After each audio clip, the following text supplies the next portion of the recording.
¿Se acuerdan de esta tablita que habíamos visto? Entonces, tenemos que pasar de hidrocortisona a prednisona. Y por la tablita sabemos que 20 miligramos de hidrocortisona son iguales a 5 de prednisona. Entonces venimos, hacemos la regla 3 simple, 20 miligramos de hidrocortisona son iguales a 5 de prednisona, 160 de hidrocortisona, ¿cuánto sería? Ahí hacemos. 40, profe, miligramos. Muy bien, 160 por 5 dividido 20. A ver, ahí está, 40 miligramos. ¿Se entendió esto? ¿A alguien le quedó una duda? ¿Quieren que lo repita? No, profe, se entendió. Entonces, eso es todo de glucocorticoides. Les voy a compartir ahora, porque vamos a pasar a otro tema, a otro de los temas de hoy, que es antiinfecciosos. Antiinfecciosos es muy largo, y yo se los intenté como resumir, se los intenté resumir como para que no sea tanta información de nombres y de drogas y de fármacos en una misma clase, pero igual, de todas formas, en las diapositivas están otros, ¿sí? Que les van a aparecer como que las diapositivas están ocultas, porque no las vamos a dar ahora en la clase, pero les recomiendo que las lean para tener en cuenta. Hay otras que les van a sonar muy conocidas del hospital, tal vez de verlas en la práctica, como para ampliar más el conocimiento de la antibióticos. Obviamente, cualquier duda que les surja, cuando lo lean y demás, me pueden preguntar. ¿Sí? Yo simplemente para llegar, porque tenemos que ver antibióticos hoy también, y también, que le prometí a Nicolás, y que veríamos para la clase de hoy, digestivos. Entonces primero vemos antimicrobianos y después digestivos.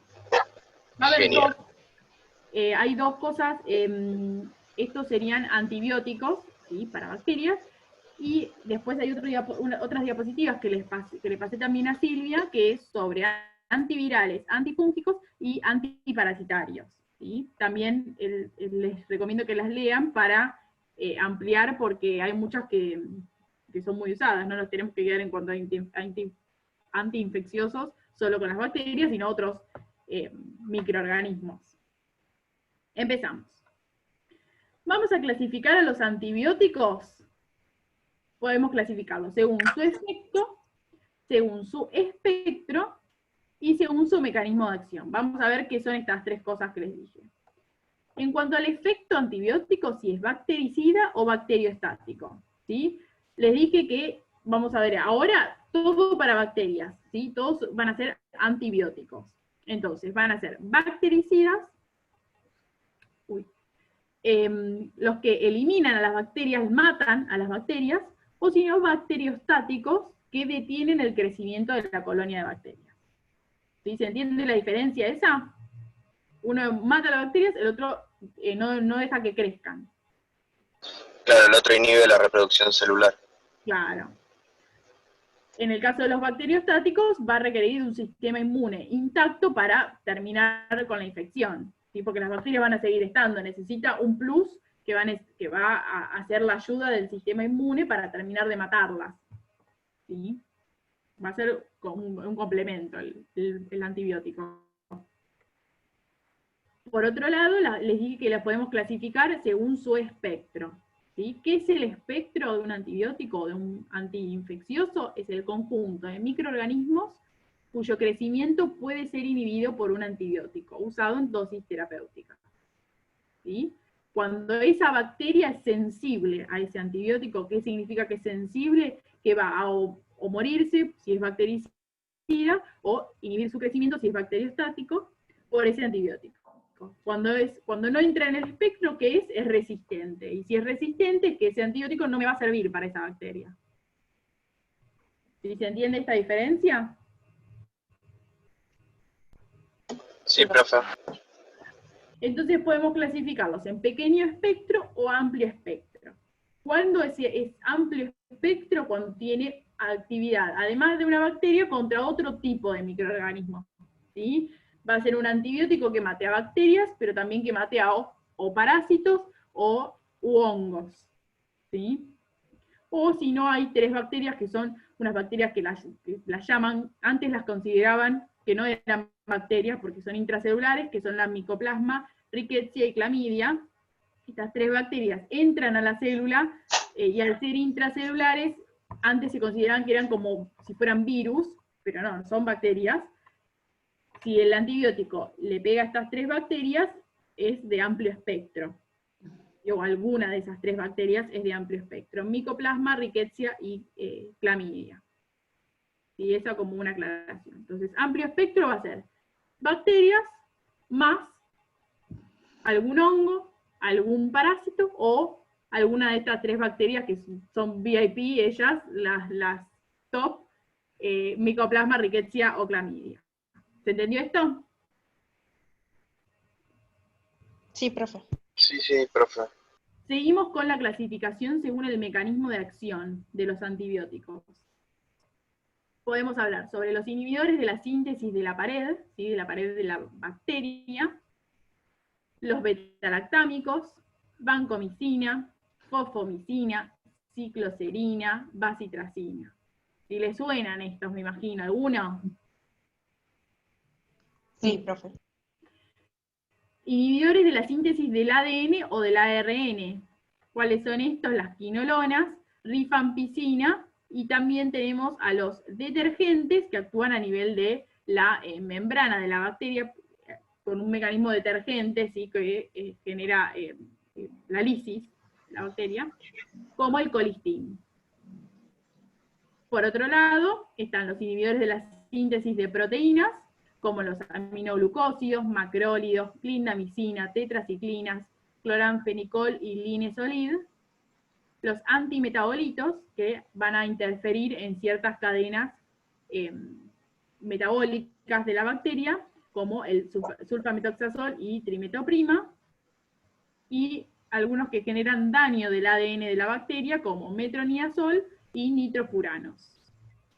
Fíjense que hay muchos tipos de antibióticos que van a ir actuando en distintas partes de la bacteria.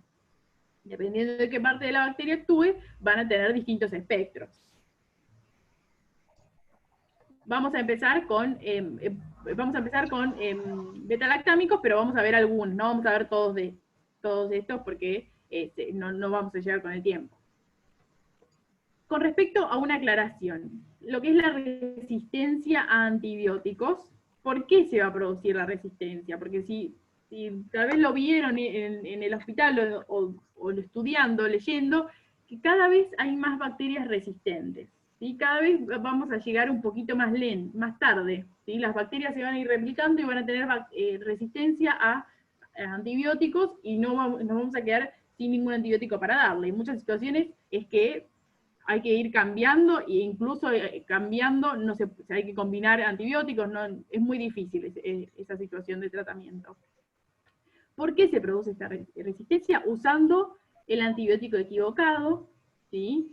Cuando un antibiótico, hay que elegirlo bien al antibiótico antes de dar, porque si damos un antibiótico así como si fuera agua, va a haber bacterias que se mueran por ese antibiótico, o que se inhiba su crecimiento, pero va a haber otras que sobrevivan. Y las que sobreviven van a sobrevivir porque tienen alguna característica que las haga sobrevivir.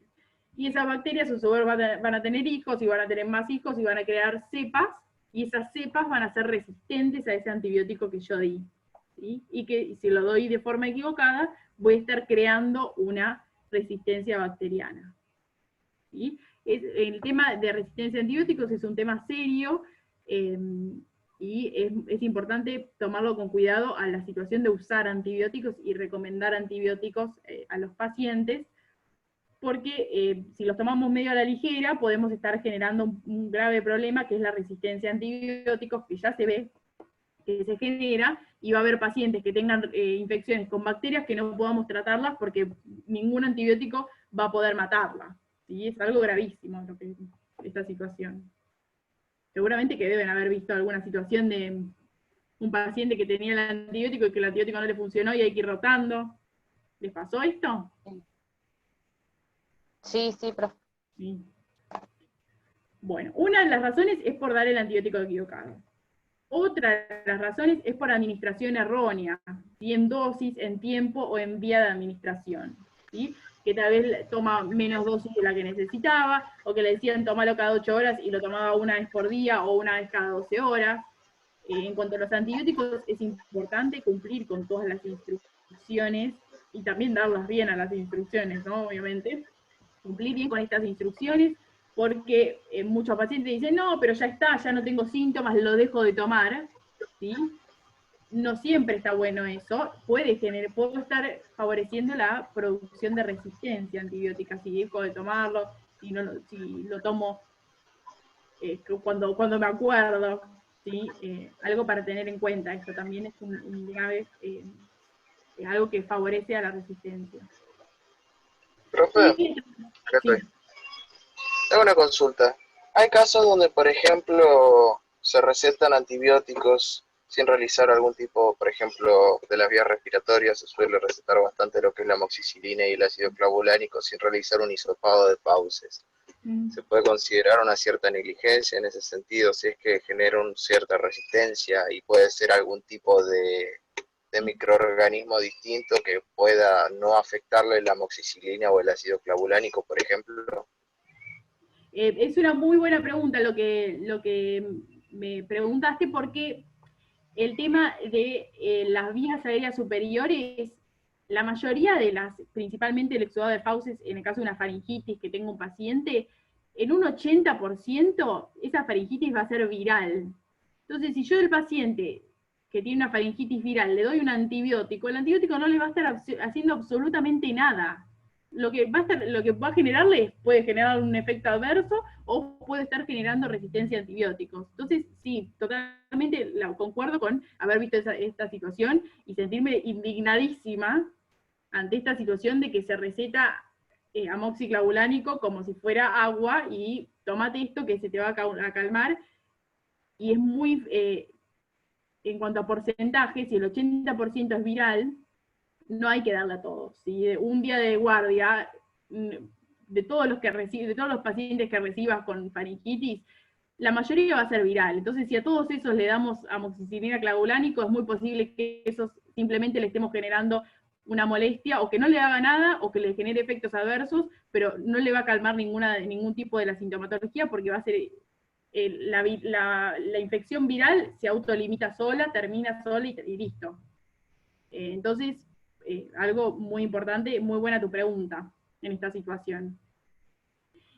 Con respecto al hisopado de fauces, hay algunos que en cuanto a la clínica, infectólogos que tal vez decís, bueno, hace años que trabajan y ven ahí y ven cómo está la exposición de la faringoamigdalitis con un pus característico y dicen, no, esto es bacteriano sí o sí, bueno, puede ser, pero estaría bueno hacer un exudo de fauces en otras situaciones para corroborar que sea bacteriana. Claro, eso lo suelen relacionar mucho con el tema de la placa bacteriana que se presenta en la zona laringofaringea. Sí. Sí, la placa cuando ya ven placas, muchos dan antibiótico y la placa incluso puede ser, no siempre es por bacterias. Entonces, estaría bueno en esos casos siempre hacer un hisopado de fauces. En caso de que dé negativo, no dar antibióticos, porque si da negativo es porque no hay bacteria y va a ser por un virus, se debe a un virus. Y en el caso de que dé positivo, recién ahí darle el antibiótico. No sé si respondí a tu pregunta. Sí, por supuesto. Nicolás, creo que era. Sí, soy yo. Bueno, seguimos. Generalidades en cuanto al tratamiento de con antibióticos, que va a tener algo que ver con esto. No administrar un antibiótico si no es necesario, algo que veníamos hablando. Si es una infección viral, el antibiótico no va a servir. Si el paciente tiene un resfrío, el resfrío se produce por virus. No hay bacterias que generen resfrío. Entonces, el antibiótico no me va a servir si tiene resfrío. Si tiene la rinitis que le cae, que dice tengo agüita, y que tome otra cosa, o algún ibuprofeno para calmar la sintomatología, pero antibióticos no van a generar ningún tipo de efecto. Al elegir el antibiótico, siempre es necesario que de todo el espectro bacteriano que tiene, elijamos el que menor espectro posible tiene. ¿Por qué esta situación? Porque si tengo un antibiótico con un amplio espectro, como por ejemplo son las tetraciclinas, que tienen un espectro amplísimo, y van a matar a un montón de bacterias, y yo quiero que maten solo a una, cuando ese antibiótico toma contacto con todas las bacterias que están en la flora habitual de cualquier organismo vivo, cuando toman contacto con ese antibiótico es más factible que se genere una resistencia bacteriana. Entonces vamos a elegir algún antibiótico que tenga un menor espectro, cosa de que tenga menos contacto, cosa de que esa forma, al tener menos contacto con bacterias susceptibles, se genere menos riesgo de resistencia antibiótica. ¿Se entendió esta situación en cuanto al espectro? Sí, profe. Sí, sí. Otra de las cosas importantes, respetar los horarios y la duración del tratamiento antibiótico que les mencioné en la diapositiva anterior por el riesgo de generar resistencia antibiótica. Y todos los antibióticos tienen la posibilidad de ocasionar trastornos gastrointestinales por alteración de la flora intestinal. Y así pueden alterar la reabsorción de algunas drogas, como por ejemplo los anticonceptivos orales. Esto igual en determinadas situaciones cuando hay diarrea, ¿sí? Con los anticonceptivos. ¿Qué es lo que generan? En la flora, en el tubo digestivo, la luz del tubo digestivo, en el intestino, tenemos bacterias. Es la flora gastrointestinal y es algo totalmente normal y es necesaria para nuestro organismo, para procesar y generar ciertos componentes que metabolizan ciertos componentes que hay en el intestino. Entonces, es algo totalmente fisiológico eso. Cuando damos un antibiótico, y ese antibiótico va al intestino y mata alguna de las bacterias. Anda, mira en la tele, en la otra tele, anda, mira. Cuando damos un antibiótico, y ese antibiótico mata o toma contacto con alguna de las floras, ¿sí? Al matar la flora intestinal puede generar trastornos gastrointestinales. Lo más frecuente va a ser diarrea. Se llama diarrea por antibióticos o diarrea por disbacteriosis. ¿Sí? Y muchas veces, de toda la flora intestinal que hay, matan algunas y no a otras. Entonces las bacterias en sí compiten entre ellas. Si hay una que se murió, la que sobrevive va a decir, listo, ahora es todo el espacio y todo el tubo digestivo es mío. ¿Y qué va a hacer esa bacteria? Va a ser diarrea. ¿Sí? Una de las bacterias que hay en la luz del tubo digestivo y que se asocia mucho a esta diarrea por antibióticos es Clostridium difficile. ¿Sí? Se los escribo porque seguramente que a la vez les suene. Ay.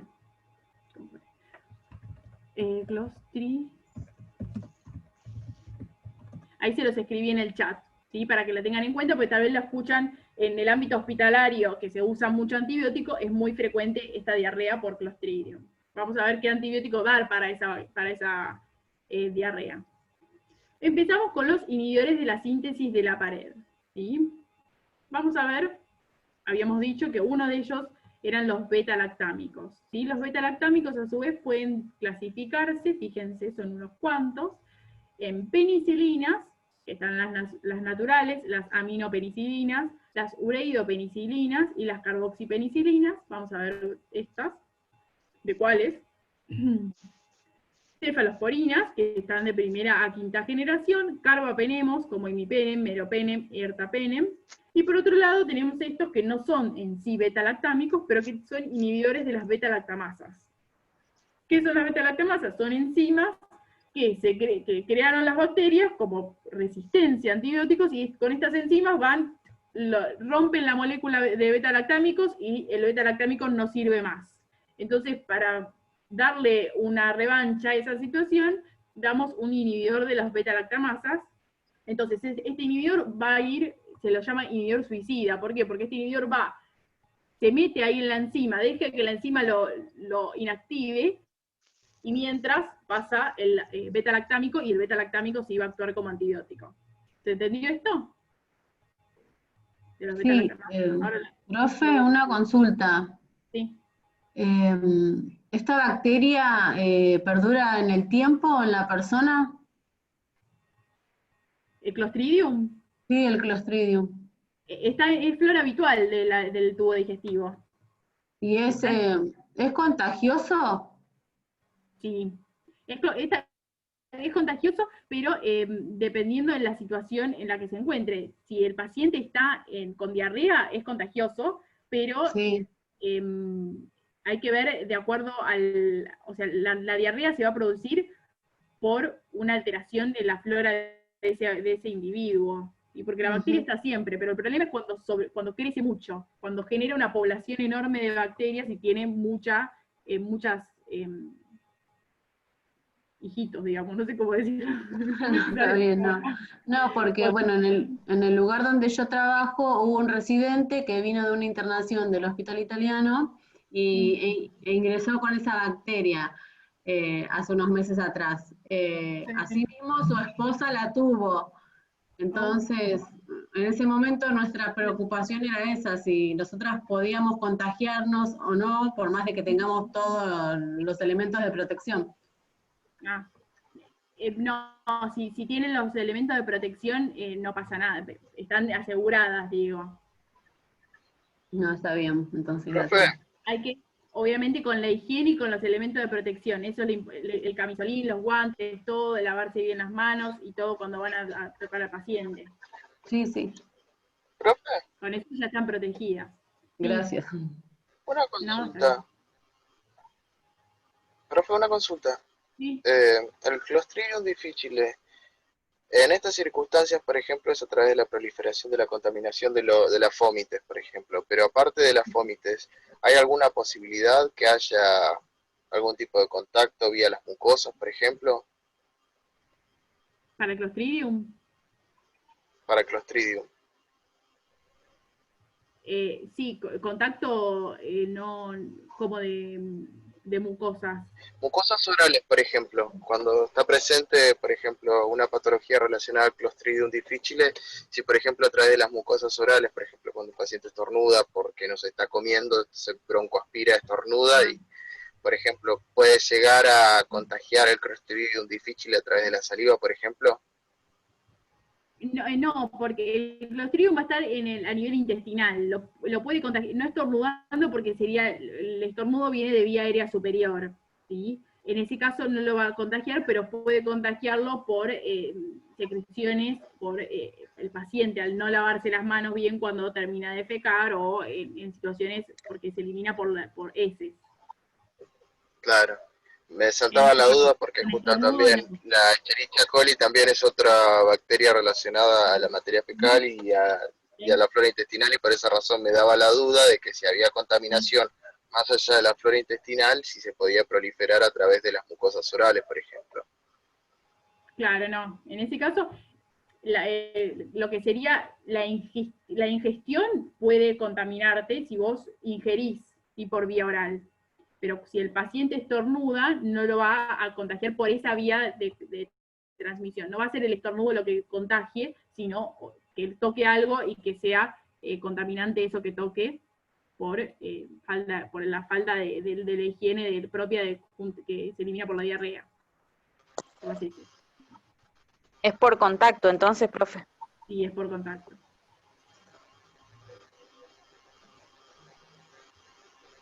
Vamos, ¿alguna duda más? No, ninguna. No, profe. Con respecto al, bueno, les había Tengo una pregunta. Sí. Sí. ¿Todos los antibióticos pueden producir diarrea? ¿O la mayoría? ¿La diarrea por Clostridium o diarrea en general?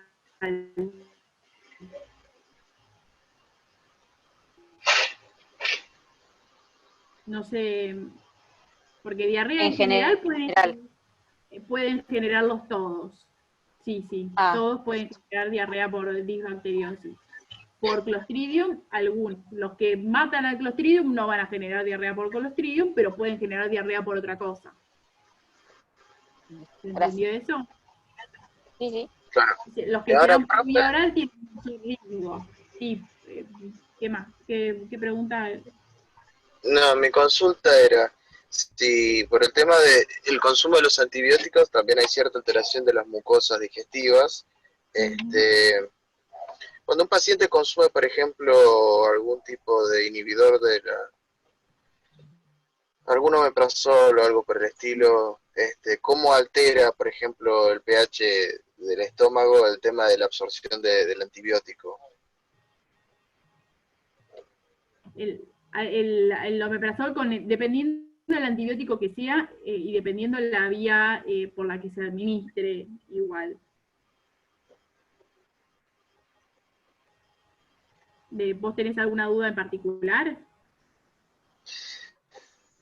Profe, una pregunta. ¿De qué manera, quiero por hacer. ejemplo? Sí.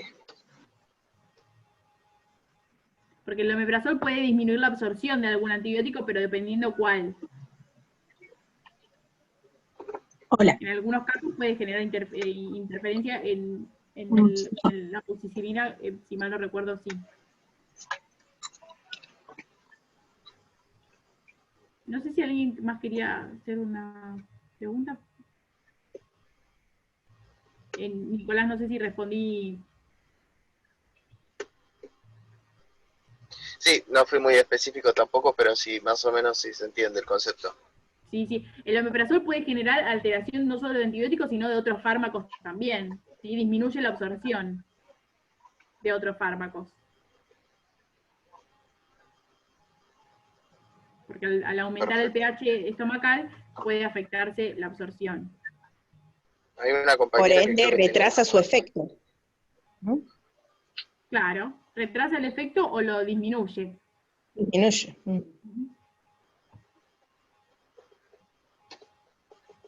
¿Esa era tu duda? Sí, esa era mi duda. Ah, bueno, está bien. Bueno, seguimos con los beta-lactámicos. En el caso de estos dos, ureidopenicilinas y carboxipenicilinas, una aclaración es que se los llaman también antiseudomonas. Entonces pueden ver las penicilinas antiseudomónicas, que son estas dos. Quería preguntarle si cuando tenés una cirugía dental te dan ácido clavulánico, está bien indicado de manera preventiva. Dependiendo si es una cirugía dental o una extracción de una muela, en ese caso hay que evaluar dependiendo del paciente. Si tiene alguna patología predisponente, si tiene, por ejemplo, una válvula protésica a nivel cardíaco, o alguna alteración de alguna valvulopatía, ¿sí? A nivel cardíaco, en ese caso sí hay que dar. Claro, sí hay que dar ácido clavulánico junto con amoxicilina. Si el ácido clavulánico solo no se da, se va a dar junto con amoxicilina. En ese caso sí se usa de forma preventiva. Hay otras situaciones en las que no se da. Si el paciente presenta caries, si se ve una gran infección a nivel bucal, muchas veces se suele dar porque estamos previniendo que esa bacteria llegue a la sangre y se asiente en las válvulas y genere, por ejemplo, una endocarditis. Para esa sería la prevención que le estamos dando. No siempre se hace. Recientemente me saqué una muela y no me dieron de manera preventiva porque no lo necesitaba, no tengo ninguna patología, valvulopatía, así que no siempre se usa. Se intenta, antes se usaba para todas las situaciones, ahora se intenta acotar un poquito esto por el tema de la resistencia. No sé si respondí. Ahí está. Bueno, pasamos a los inhibidores de la síntesis de la pared. Generalidades en cuanto a todos los beta-lactámicos. Uy, me quedo esto primero, pero bueno, lo digo primero. Son considerados los antibióticos con menor riesgo fetal. Entonces, en embarazadas, si tiene una infección por algunas bacterias susceptibles, vamos a dar beta-lactámicos. ¿Sí? Por la alta tasa de hipersensibilidad a penicilina, siempre preguntar si el paciente tuvo alguna reacción de alérgica cuando tomó alguna penicilina o alguno de los beta-lactámicos, porque tienen hipersensibilidad cruzada. Así que si tiene una alergia a penicilina, puede tener alergia a amoxicilina, por ejemplo, o alguna cefalosporina. Eso es que sea cruzada, que en todo el grupo pueden generar hipersensibilidad. Entonces, en ese caso, hay que rotar a otro grupo de los antibióticos.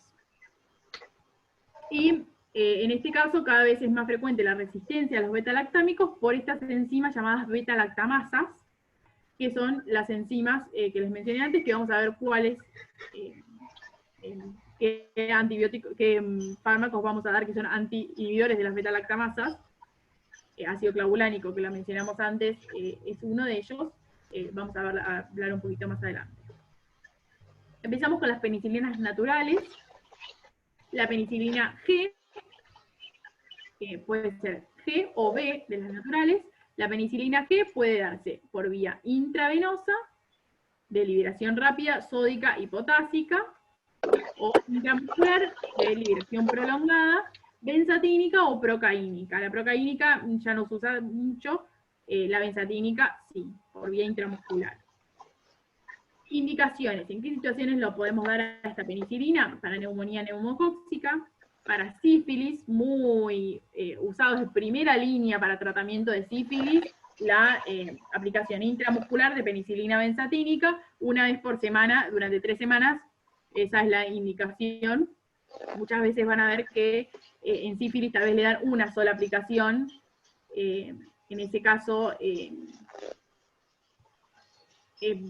puede tener efecto, y la mayoría de las veces tiene efecto, pero se intenta dar 3 dosis para que aumente el efecto antibiótico, porque a veces la sífilis con una dosis no alcanza, hay que darle 3. Entonces, lo ideal sería darle 3, hay veces que en la guardia se le da una primera dosis y después del paciente no vuelve más, y bueno, tal vez con esa primera dosis se alcanzó, lo ideal sería darle las 3 por las dudas, si no se puede, no se puede.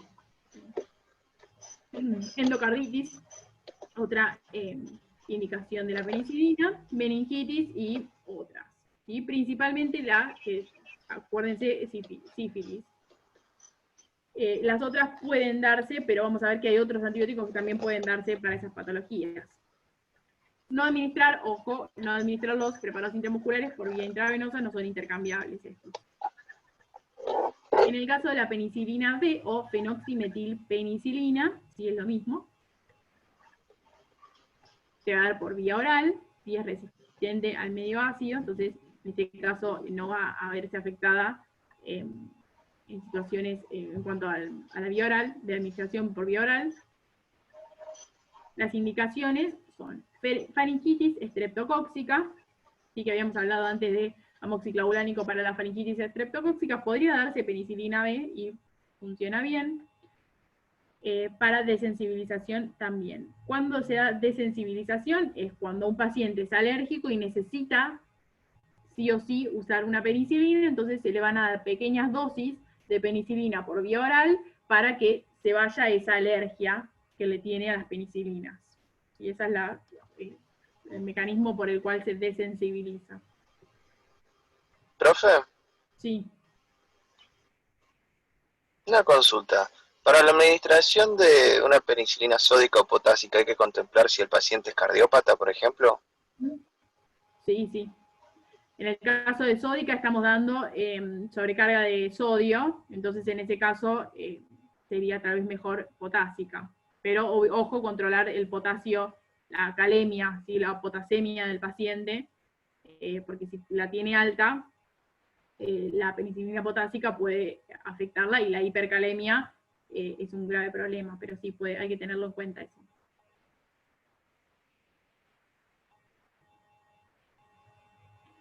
Bueno, en cuanto a las dosis, va a ser muy variable, y dependiendo de qué patología estemos hablando, y se van a usar las unidades internacionales para las dosis de penicilina.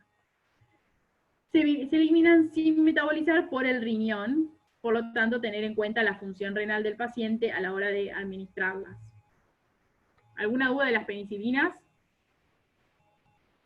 Sí, perdón, consulta, porque me quedé, porque no entendí lo de penicilina G, penicilina B. Perdón, no te quería interrumpir. No, son 2 penicilinas naturales, son distintas. Se llaman penicilina G y B.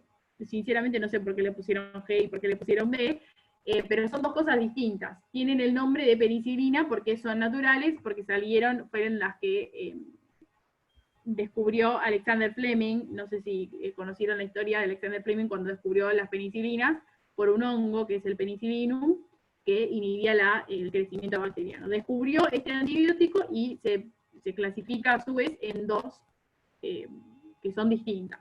Una es la G, que se administra por vía parenteral, y otra es la B, que se administra por vía oral. En cuanto al espectro bacteriano, van a tener un similar espectro bacteriano, más potente, por así decirlo, no sé si potente es la palabra, en este caso de la penicilina G para estas patologías, y la penicilina B para estas dos, ¿sí? En el caso de la sífilis es mejor darlo por vía parenteral, no podemos darla por vía oral, porque esta penicilina no va a tener tanto efecto con la sífilis. No sé si me explico, o si respondí a tu pregunta de la diferencia. Sí. Sí, ahora sí, La gracias. diferencia es la vía La vía de administración. de administración. Ujú. Ah, está Entonces, bien, gracias. Antonella, Sí. se va a cortar en unos minutos, así Sí, que sí. después hacemos un receso cuando se corte, de 10 Dale. minutos puede ser, y volvemos con el mismo. Dale. Sí. Bueno. Bueno, ahora cuando se corte, vemos, podemos llegar a ver las aminopenicilinas. Están, por un lado, amoxicilina y por otro lado, ampicilina. La amoxicilina, las dos se van a eliminar por orina y por bilis. Mayor va a ser la concentración de la ampicilina en bilis y mayor va a ser en su concentración en el tubo digestivo, ¿sí? En la luz del tubo digestivo, y por esta razón va a tener un mayor riesgo de producir diarrea por disbacteriosis, ¿sí? Porque no se va a absorber tan bien por vía oral como la amoxicilina, y al eliminarse por bilis va a encontrarse mayores concentraciones en la luz del tubo digestivo, y entonces ahí va a actuar y va a matar a las bacterias de la flora intestinal. En este caso va a generar la disbacteriosis. ¿Se entiende esto? Es una diferencia para... En cuanto a la administración, pueden darse por ampicilina por vía parenteral o por vía oral, la amoxicilina solamente por vía oral. Pueden administrarse la amoxicilina con ácido clavulánico, puede ser amoxicilina sola o amoxicilina con ácido clavulánico, ¿sí? Y la ampicilina sola o ampicilina con sulbactam. Y muchas veces tal vez le suena ampisulva, que se achica, se acorta esa asociación. Bueno, las indicaciones están la neumonía, las infecciones bacterianas del tracto respiratorio superior, otitis, sinusitis, faringoamigdalitis, que fue lo que mencionamos antes, e infecciones urinarias. Pueden ser usadas para estas patologías. Son intercambiables, es decir, si necesitamos por vía oral, vamos a usar preferentemente la amoxicilina, y si necesitamos por vía intravenosa, vamos a usar la ampicilina. Pero podemos rotar. Si estaba primero con ampicilina, pasamos a